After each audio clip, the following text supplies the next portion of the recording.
तो प्रिय विद्यार्थियों, इससे पूर्व के व्याख्यान में हमने पढ़ा था कि ब्रह्मचारी के द्वारा लावाणक नाम के ग्राम में लगी हुई आग का और वहाँ की घटना का वर्णन ब्रह्मचारी के द्वारा किया जा रहा था और योगेंद्रायण उसको आगे बढ़ाते हुए वहाँ की वस्तु स्थिति को जानने के लिए उससे बार बार प्रश्न कर रहा था, बार बार पूछ रहा था। तो उसने ये बताया था कि उस राजा के शिकार खेलने के लिए वहाँ से चले जाने पर उस गांव में आग लग गई और उनकी जो पत्नी थी वो उसमें जल गई। तो वासवदत्ता इस बात को सुनकर के कहती है कि नहीं नहीं, ये बिल्कुल झूठ है, बिल्कुल झूठ है, मैं अभागिन तो जिंदा हूँ। तो वासवदत्ता को किसी प्रकार का कष्ट नहीं हो, वो कुछ बोल नहीं पड़े, यही सोच करके योगेंद्रायण ने उससे फिर पूछा कि फिर उसके बाद क्या हुआ। तो ब्रह्मचारी ने उससे कहा कि ततः ताभ्याम अभ्युपत्त कामो योगेंद्रायणो नाम सचिव है तस्मिन एव अग्नौ पतित है। उस रानी को बचाने के लिए योगेंद्रायण नाम का उनका महामंत्री था, वो भी उस आग में कूद पड़ा। तो योगेंद्रायण ने जैसे ही अपने बारे में इस प्रकार की बात सुनी तो उसने मन ही मन में कहा सत्यम पतित इति। हाँ, तुम बिल्कुल सच कह रहे हो, कूद ही पड़ा हूँ, मैं उस आग में कूद ही पड़ा हूँ, क्योंकि वो भी आग थी और जिस कार्य को मैं कर रहा हूँ वो भी आग से खेलने के बराबर ही है। तो उससे आगे पूछता है तथा है, तब फिर क्या हुआ, उस योगेंद्रायण का क्या हुआ। तो ब्रह्मचारी कहता है ततः प्रतिनिवृतो राज्ञा तद वृत्तांतम श्रुत्वा। इसके बाद जब शिकार से लौट कर के राजा आया और उसने उस घटना के बारे में सुना तो सुनकर के तयो वियोग जनित संताप है, उन दोनों के वियोग से उत्पन्न होने वाले उस दुख से दुखी होकर के अस्मिन एव अग्नौ, उसी आग में प्राणान परित्यक्तु कामो हो, अपने प्राणों को त्यागने के लिए तैयार हो गया और अमात्य ही और एक मंत्री के द्वारा महता प्रयत्न वारिता है, बड़े प्रयत्न पूर्वक उन्हें रोका गया। यानी इस बात को सुनकर के उस वियोग से उत्पन्न होने वाले दुख के कारण उस राजा ने भी अपने आप को अग्नि को समर्पित करने की ठान ली, लेकिन राजा के मंत्रियों ने बड़े प्रयत्न पूर्वक उन्हें रोक लिया।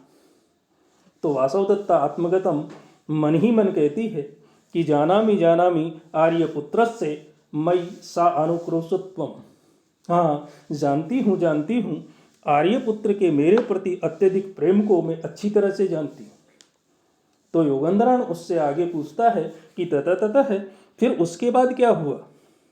तो ब्रह्मचारी उसे बताता है कि ततः तस्या शरीर उपभुक्तानि दग्ध शेष अपि आभरणानि परिजस्व राजा मोहम उपगत है, कि इसके बाद तस्या शरीर उपभोक्तानि, उसके शरीर पर धारण किए हुए और दग्ध शेष और जो जलने से शेष बच गए थे आभरणानि, ऐसे उस आभूषणों को परिस्वज्य है, अपने सीने से लगा करके राजा मोहम उपगत है, राजा बेहोश हो गया। इसके बाद उस रानी के शरीर पर धारण किए गए जो आभूषण थे, जो जलने से शेष बच गए, उन आभूषणों को आलिंगन करके उनको अपने सीने से लगा करके और राजा बेहोश हो गया। और ये सुनकर सारे के सारे लोग कहते हैं सर्वहा, हाय, ये तो बहुत बुरा हुआ। तो वासवदत्ता स्वगतम मन ही मन कहती है सहकाम इदानीम आर्य योगेंद्रायणो भवतु। हाँ, इस समय आर्य योगेंद्रायण की जो इच्छा थी वो तो पूरी हो गई। यानी उनके जो कार्य का उन्होंने बीड़ा उठाया था वो सचमुच में पूरा होता हुआ सा दिखाई दे रहा है। तो योगेंद्रायण कहता है कि तथा है, तो फिर बताओ ना उसके बाद क्या हुआ। इतने में एक चींटी आती है और कहती है भर्तृहरि के रोदिति खलु अयम आर्य। हे राजकुमारी जी, एक दासी पद्मावती से कहती है कि हे राजकुमारी जी, ये देवी तो रो रही हैं। तो पद्मावती कहती है सानुक्रोशया भवितव्यम, हाँ ये दयालु होंगी ना इसलिए रो रही। तो योगेंद्रायण कहता है अतकिम अतकिम, हाँ और क्या और क्या, प्रकृत्या सा अनुक्रोश है मैं भगिनी, मेरी जो ये बहन है ना वो स्वभाव से ही बड़ी दयालु है। और फिर बीच में ही रोकते हुए वो ब्रह्मचारी से कहता है ततः है, उसके बाद फिर क्या हुआ। तो ब्रह्मचारी कहता है कि ततः इसके बाद शनैः शनैः धीरे धीरे प्रतिलब्ध संज्ञा है संव्रत है, राजा होश में आया। तो राजा होश में आया इस बात को सुनकर के पद्मावती कहती है दिष्टया गृह्यते, भाग्य से वो जीवित हैं, वरना तो मोहम गत इति श्रुत्वा, वरना बेहोश हो गए ये बात सुनकर के शून्यम इव में हृदयम, मेरा हृदय तो सूना सा हो गया था। क्यों? ये बात पद्मावती ने इसलिए कही क्योंकि बेहोश होने के बाद यदि व्यक्ति को होश नहीं आए तो फिर समझ लीजिए कि वो मरा हुआ ही है। इसीलिए पद्मावती ने ये बात कही कि ये भाग्य की बात है कि वो जीवित हैं, वरना बेहोश हो गए ये बात सुनकर के तो मेरा हृदय सूना सा हो गया था कि पता नहीं उसके बाद क्या हुआ होगा। तो योगेंद्रायण उसको आगे बढ़ाते हुए कहता है ततः है, हे श्रीमान जी उसके बाद फिर क्या हुआ। तो ब्रह्मचारी कहता है कि ततः है, इसके बाद स राजा वो राजा महीतल परिसर्पण, जमीन पर लोटपोट होकर के पांशुपाटल शरीर है, धूल धूसरित शरीर वाला सहसा उत्थाय अचानक उठा और हा वासवदत्ते, हा अवंती राजपुत्री, हा प्रिय शिष्य इति किमपि बहु प्रलपितवान, यानी वो भूमि पर लोटपोट होने लगा, सारा शरीर उसका धूल से दूषित हो गया और वो राजा एकाएक उठ करके चिल्लाने लगा हाय वासवदत्ते, हाय अवंती राजपुत्री, हाय प्रियतमा, हाय प्रिय शिष्य। इस तरह से अनेकों प्रकार से वो विलाप करके रोने लगा। और किम बहुना, और भैया उसकी दशा देख करके इससे ज़्यादा तो मैं क्या कहूँ कि न एव इदानीम तादृशा चक्रवाका, न एव अपि अन्य स्त्री विशेषै वियुक्ता, धन्या सा स्त्री याम तथा वेत्ति भर्ता, भर्तृ स्नेहात सा ही दग्धा अपि अदग्धा। कि इससे ज़्यादा तो मैं उसके बारे में क्या कहूँ कि इदानीम, कि इस समय तो तादृशा चक्रवाका न एव, उस जैसा मुझे इस संसार में कोई चकवा दिखाई नहीं देता। इस समय तो चकवे भी वैसे नहीं हैं जैसा वो राजा है। तो इदानीम तादृशा चक्रवाका न एव, इस समय तो चकवे भी वैसे नहीं हैं जैसा वो राजा है, अर्थात जैसा उसका प्रेम है। और स्त्री विशेष वियुक्ता अन्योपि न एव, और स्त्रियों से बिछड़े हुए अन्य लोग भी वैसे नहीं हैं। अपनी स्त्रियों से बिछड़े हुए और दूसरे लोग भी मुझे इस संसार में वैसे दिखाई नहीं देते। और सा स्त्री धन्या, और वो स्त्री भी धन्य है। याम तथा वेत्ति भर्ता, जिसे उसका पति इस प्रकार से मानता है, इतना प्रेम करता है, इतना स्नेह करता है। इसलिए मेरा तो ये मानना है कि ही सचमुच में भर्तृ स्नेहात, अपने पति के प्रेम के कारण सा वो स्त्री दग्धा अपि अदग्धा, जल करके भी नहीं जली। कहने का तात्पर्य यह है कि सचमुच में मुझे तो आज इस प्रकार का कोई भी आदमी दिखाई नहीं देता। सचमुच में चकवा और चकवी का दृष्टांत दिया जाता है कि वो दोनों एक दूसरे से वियुक्त नहीं होते। यदि एक की मृत्यु हो जाती है तो दूसरा भी अपने प्राण त्याग देता है।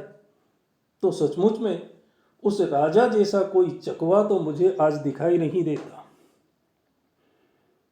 जो अपनी स्त्री से बिछुड़ करके इस प्रकार से पीड़ित रहा,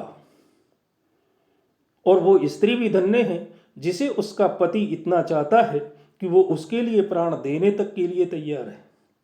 इसलिए मेरा तो ये मानना है कि पति के ऐसे प्रेम के कारण वो स्त्री जल करके भी नहीं जी ली, अर्थात वो अब भी उनके हृदय में जिंदा है।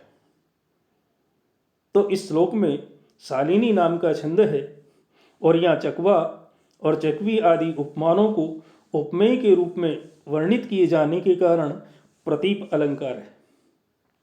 तो योगेंद्रायण इस बात को सुनकर के कहता है, अथवो तंतु पर्यवस्थापितुम न कश्चित यत्नवान अमात्य। तो क्या